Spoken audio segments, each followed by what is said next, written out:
They say some wounds don't bleed, they echo. That's what I felt that morning. I could still hear her voice, low but sharp, slicing the air behind me like a razor. You don't deserve to be part of this. I hadn't even turned around. I didn't need to. I knew that whisper, knew its rhythm, its sting, the way it always managed to find the softest part of me and sink in. My Aunt Lillian never needed to raise her voice to hurt someone. Her words came coated in ice, calm enough to sound civilized, cold enough to paralyze. I had grown up under that shadow, and today was supposed to be different. Today was supposed to be mine. The morning had started quietly. My roommate, Steph, was still asleep when I slipped out of our tiny dorm room, gown slung over my arm like it was a costume I didn't feel worthy of. It was cloudy outside, not the dramatic, stormy kind of cloudy, just the flat, emotionless gray that makes everything feel heavier. I liked it.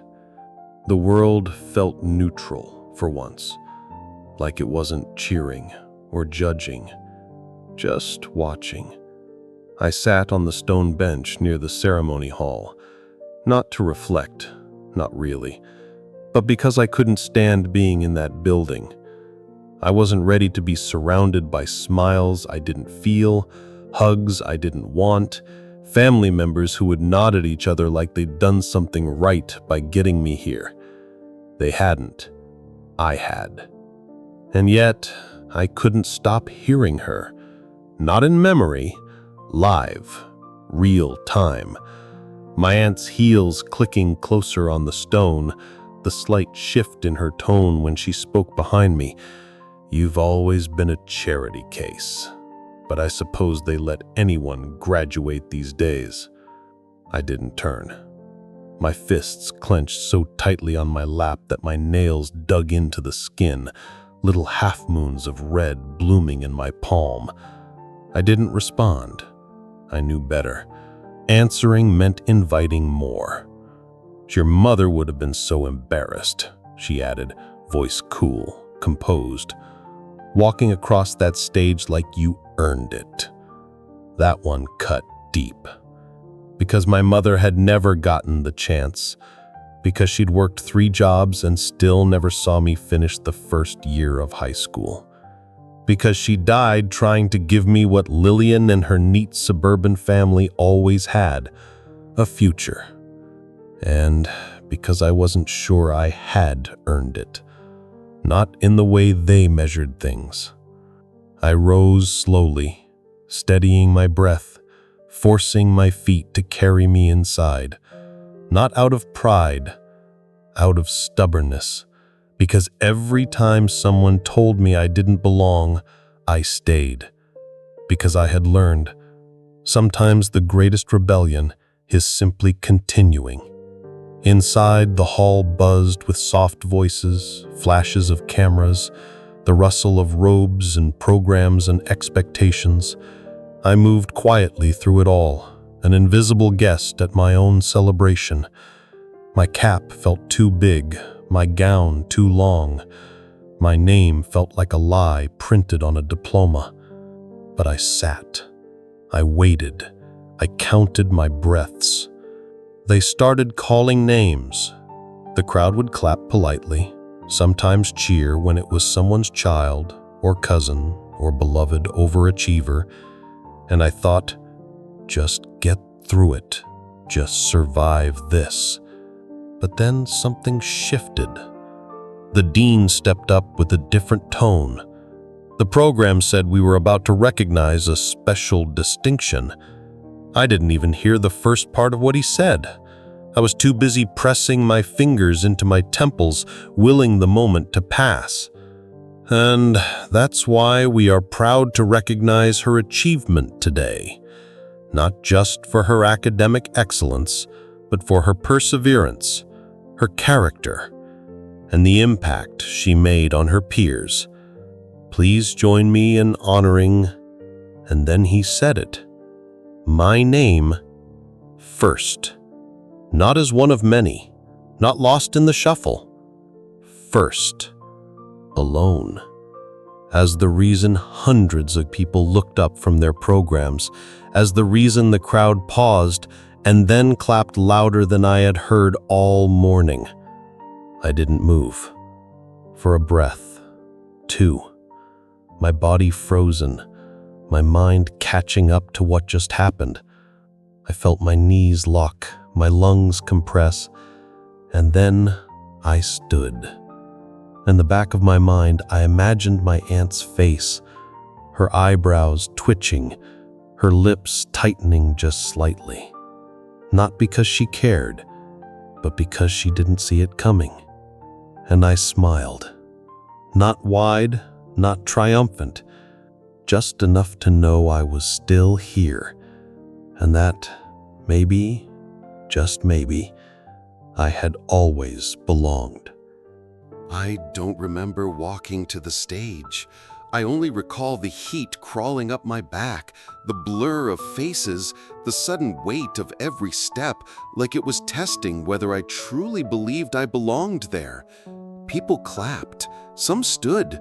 My name echoed through the hall one more time, not in a whisper this time, but with reverence, recognition, as if who I was, who I had become, mattered. As if someone, somewhere, had seen the battles behind my smile. But she didn't stand. Aunt Lillian stayed seated. Crossed legs, fingers folded neatly on her lap, expression unmoved. It was her way of withholding oxygen from a room, of making silence scream louder than applause. I saw her from the corner of my eye, saw the rigid disapproval in her jawline, the subtle disappointment dancing behind her perfect lashes. I'd lived under that gaze for years.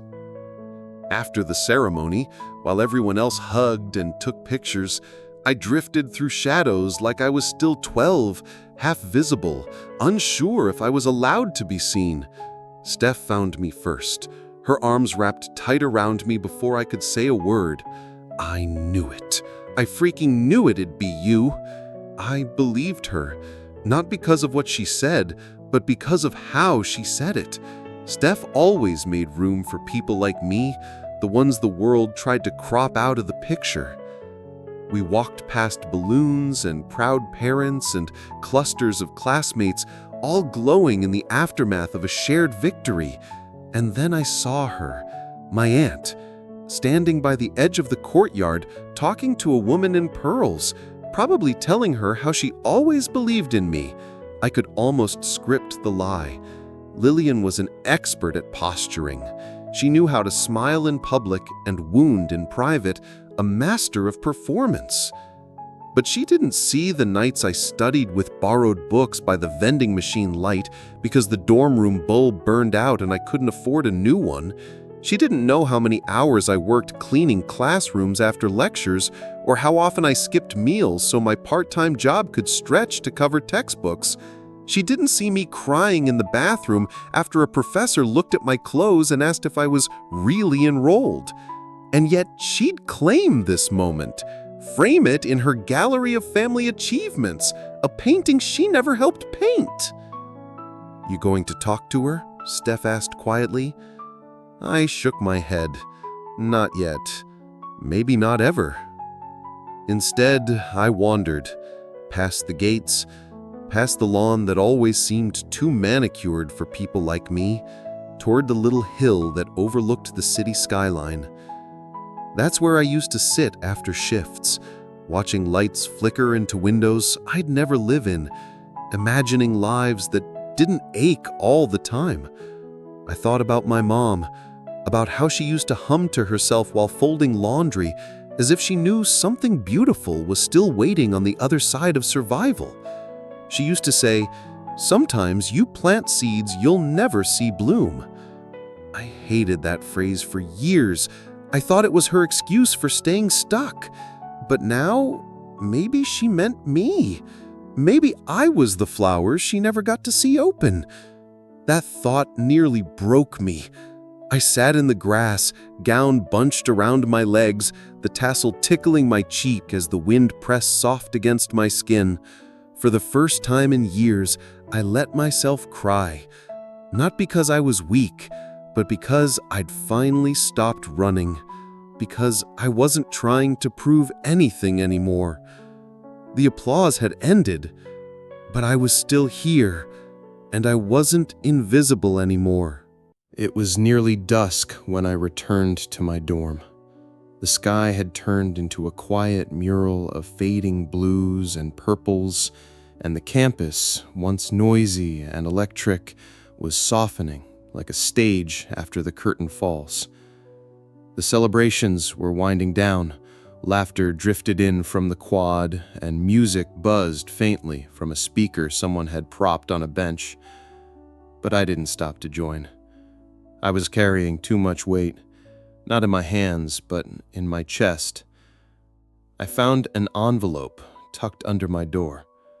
No name, no handwriting, just a thin beige envelope bent slightly at the corner. I didn't know why, but my hands trembled as I picked it up. Something in me recognized it before my brain did. I sat on the bed and stared at it, heart ticking louder than it should. It wasn't new. The paper had yellowed slightly, the edges softened by time. Carefully, I peeled it open, and my breath caught. Inside was a letter, folded neatly, typed, not written, old-fashioned. It smelled faintly like dust and fabric softener. I read the first line, and I froze. To my daughter, in case I don't make it. I couldn't move, couldn't speak. The world slowed to a crawl. My mother's voice lived inside my head like a lullaby, but here, now, she was speaking from the grave, in words I'd never heard. I read, I don't know if you'll ever see this. I hope you won't have to. But if something happens to me, I need you to know some things. My chest tightened. My hands shook.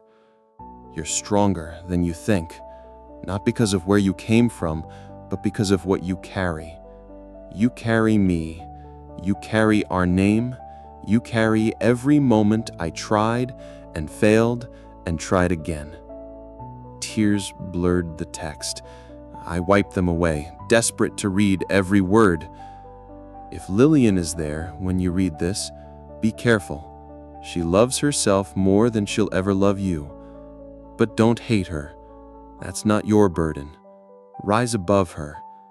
I choked on a laugh, short, broken. My mother always saw through people, even her sister. Baby, if you're reading this at your graduation, I need you to know something important. You did it. You. No one gave it to you. You built it, brick by brick. I may not be there to see it, but I was always watching. I saw it in my dreams. You walking across that stage. You making them look up.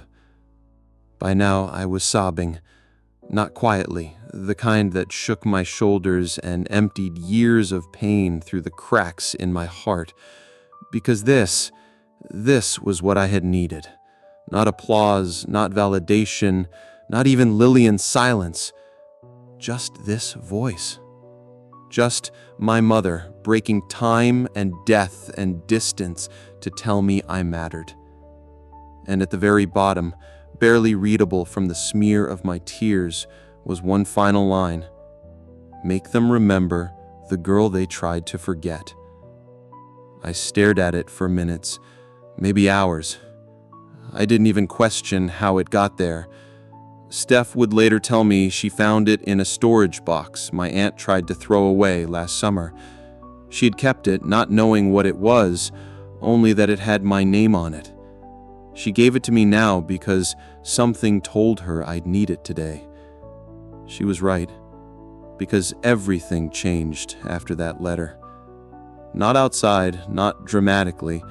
I didn't suddenly become someone famous. I didn't get offered a book deal or a talk show. but something inside me shifted, something deep. I no longer needed to prove I belonged. I just knew I did. The days that followed felt strangely weightless, not because life had suddenly become easier, but because I was no longer dragging invisible chains behind me. I walked differently, spoke differently. I looked people in the eye without bracing for judgment. And when I passed mirrors, I didn't look away so quickly. Something had rooted inside me, quietly and irreversibly. A knowing. I'd carried shame for so long that it had molded itself into my posture. Now that shame was dissolving, not because the world apologized, but because I had finally stopped asking for its permission. The letter stayed with me, not in my pocket, not in my backpack, but tucked into my soul. It became part of my breath. Each word my mother wrote settled like dust into places I hadn't realized were still broken. Her voice, firm and loving, echoed through moments I used to shrink in. When I felt doubt creep in again, and it did, as doubt always does, I would close my eyes and hear her say, "You built it, brick by brick." I started to talk more, with professors, with classmates, even with people I had once admired from a distance. I wasn't chasing approval anymore. I was sharing my voice, my story, the pieces of me I had kept hidden. And to my surprise, people listened. They leaned in. They asked questions, not out of pity, but out of curiosity. Real curiosity. They saw me now. A week after graduation, Steph hosted a small dinner at her cousin's apartment. Nothing fancy, just mismatched chairs, paper plates, fairy lights strung across the balcony. But it was the first time I laughed without needing to hide the ache underneath. Someone made a joke about my valedictorian-level speech, and I didn't flinch. I smiled. I told them the truth. I hadn't known they would call my name first. I didn't plan anything, but I did prepare. My whole life had been a preparation. Later that night, Steph pulled me aside. She had this look, that serious one she only got when she was about to say something that mattered. She said, "You're going to do something important." I started to shake my head, but she held up her hand. "No, listen, not because of the grades or the awards or whatever, but because you don't run from pain. You carry it, you look it in the eye, and then you turn it into something beautiful." I didn't know what to say, so I didn't say anything. I just hugged her. Because that was the first time I realized that survival wasn't the end of my story, it was the beginning. I began writing again, not for class, for myself. Pages filled quickly, fragments of memories, letters I never sent, thoughts I never had the space to say out loud.